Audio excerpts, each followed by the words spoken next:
I think some of the highlights for my band with this piece is the melodies are super playable. So I would find once we started learning the piece that they would be playing, boom, do, do, do, do, do, or, I'd hear little snippets of the like different little clips. So that was, I think, one of the easiest parts was that we could play the melodies. There's a lot of places where things happen, even if it's staggered by a beat, we can play them in unison. And so in terms of rehearsing, I think that was one of the gifts that the piece gave, is there was a lot of places we could be playing together, even though in performance, there was different like chorales at 1 beat or 2 beats. So that they found that there was a lot they could play together.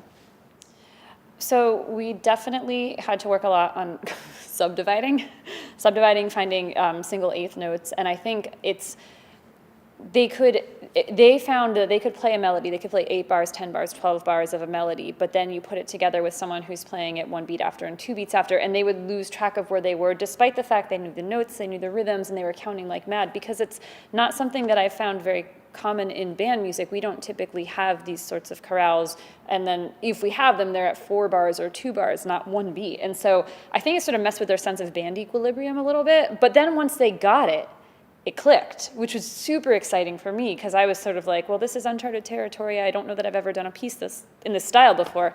And then they got it, and they were just flying. And that was really cool, because you could hear it. You could hear the energy in that.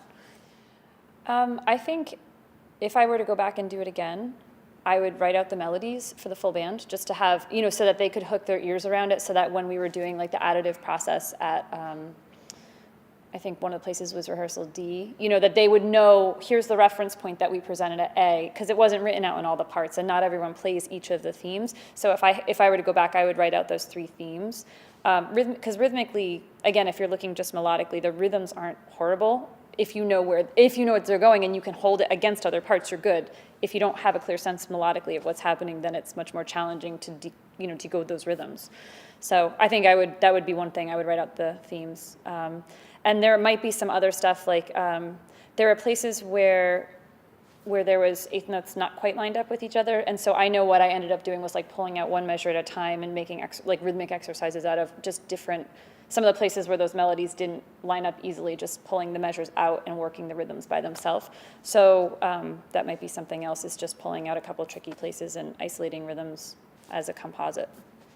I know in my talking with Tawnie, she was very clear that this needs to stay steady at 100. So part of my practice was making sure that I could hold the tempo steady. So I spent quite a bit of time with the metronome, especially through the meter changes, making sure I wasn't pushing or pulling. And there were places they wanted to move faster, and I was like, we got to hold the tempo. So that would be another thing, just thinking about the preparation, is making sure that you really hold to that steady tempo that she requested, because she wrote around the idea that stays constant. What they did. So I would say, if someone's going to play the piece, if she's open to it, reach out, because she was awesome. Stuff I didn't understand, I'd be like, I don't get what's going on here. And she'd be like, oh, let me explain it to you. Fabulous.